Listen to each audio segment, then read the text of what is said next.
think this will be the first time we've talked to you since you've gone through the injury and come back. Just tell us what that experience was like. I mean, how you grinded through that and where you feel like you are physically now. Yeah, feeling good physically.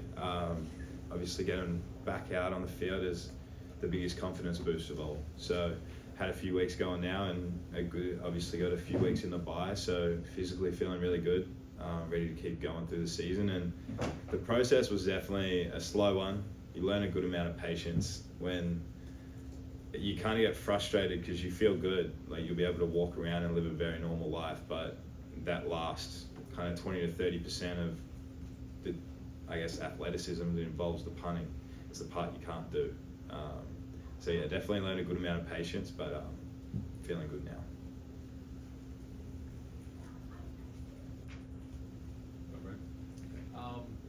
You talk to athletes that go through injuries with an ACL or an arm, they need to get hit for that first time to say, all right, I'm good, I'm cleared. Was there a moment where you had to go through something to say, all right, I'm good, to get through that mental process that you cleared that final hurdle? It is funny because, yeah, hopefully we're not getting hit when we're out there. So definitely just getting back in live reps, in practice, and you have people rushing towards you and all sorts of chaos going on around you helped a lot. I think just having good punting numbers was the biggest influence. Being able to see that ball kind of get over the 5 seconds of hang time and kick 50, 60 yard balls and be like, okay, there it is. That's what it feels like. That's what I need to do over and over again. Probably went the longest way. Brett, you're talking about not being able to punt in that time off. How much growth do you see from Drew Miller in that time where you're on the sidelines, he's kind of getting those reps with the first punt team? Yeah, huge amounts of growth. I'm proud of Drew. I'm trying not to swear, but he's kicking the shit out of the ball right now.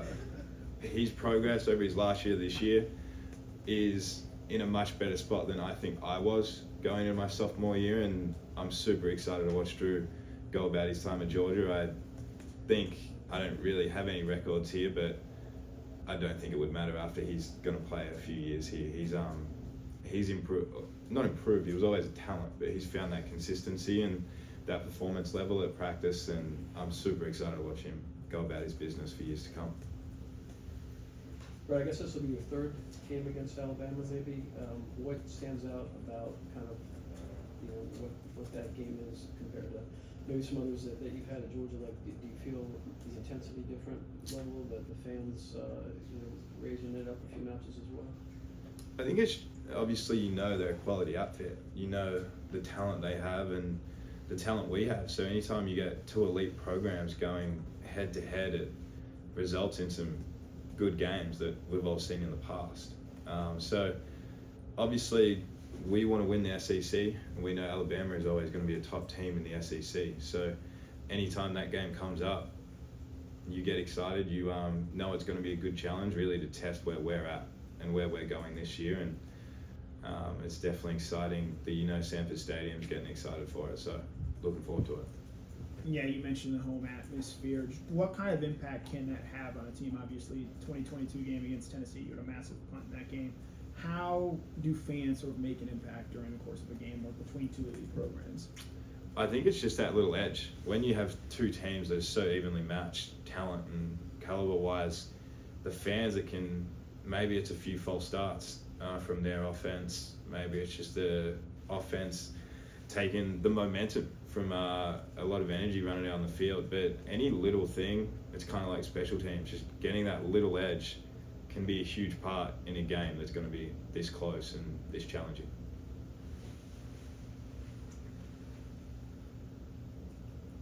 Brett, obviously you've been around this block a lot.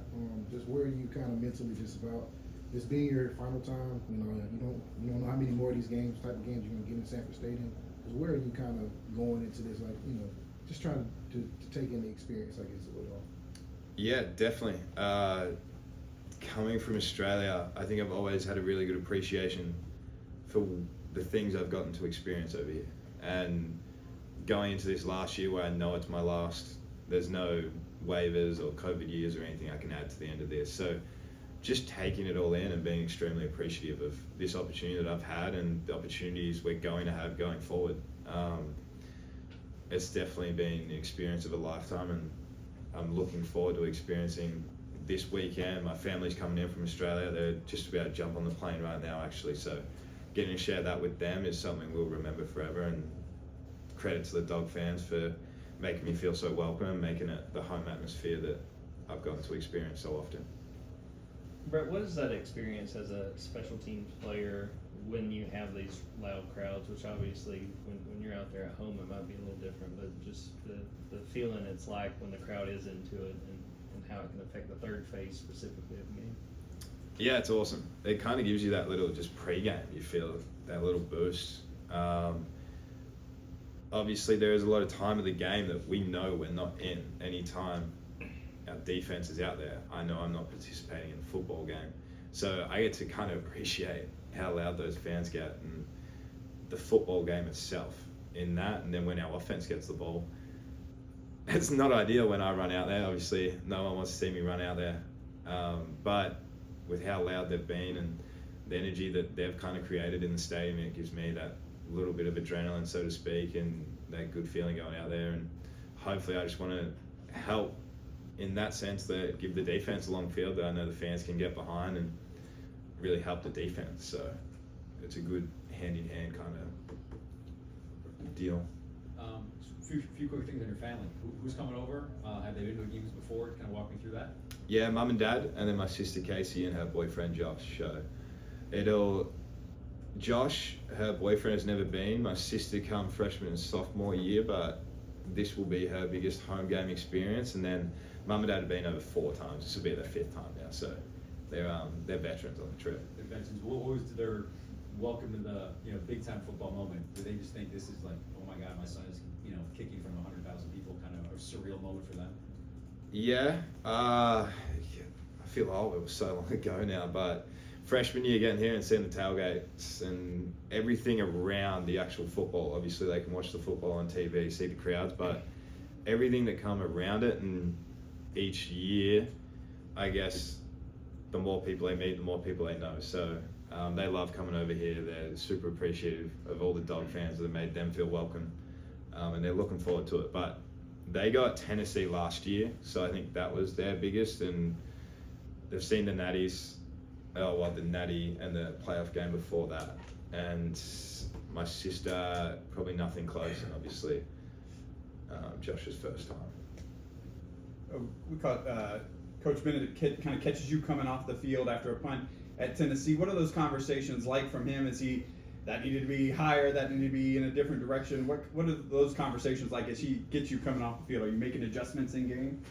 Yeah, it depends on the result of the punt, so hopefully it's not a shit punt. And it's a good conversation we have, but there is a lot go in. We'll probably talk about it before going out there, so if I come off, it might be a second level of that chat and how we actually, but usually we just go over the call, what we saw in a rush or hold up, just saw a few, like what did we see out there and what was the result and how are we going to keep going on to the next one. So hey Brett, I know Kirby had expressed kind of during fall camp some concern about replacing gunners and feeling like he had really good gunners last year. What have you seen from the guys that have kind of stepped up through 3 games out there? I think I've seen talent out there in London, but what's been your impression of those guys?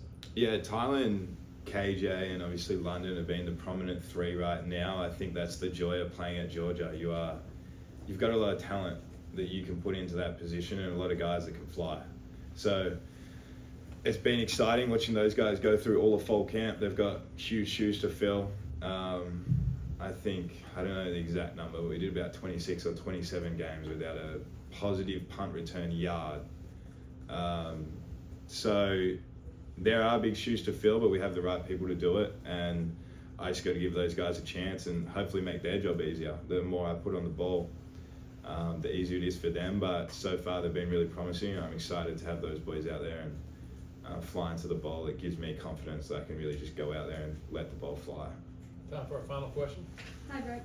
What's that bond like between all of y'all that come over from Australia? And have you had a chance to talk with Archie over at Nebraska at all? No, Archie, obviously, again, I'm a bit old now, so he was in the program a bit after me, and the guys that I've got to meet and or met before coming here, some of the guys I consider my best friends. So we're super lucky. It's a bit weird. You'll meet someone just through the program and it'll feel like you've known them for years. So I've gone and visited a lot of different schools with the Australians.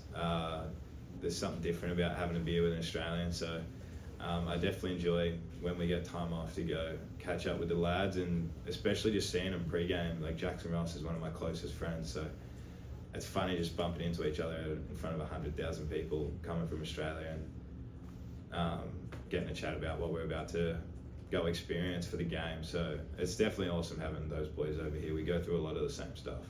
So Thank you, Brett. cheers. Thanks, Brett. guys. Thank you.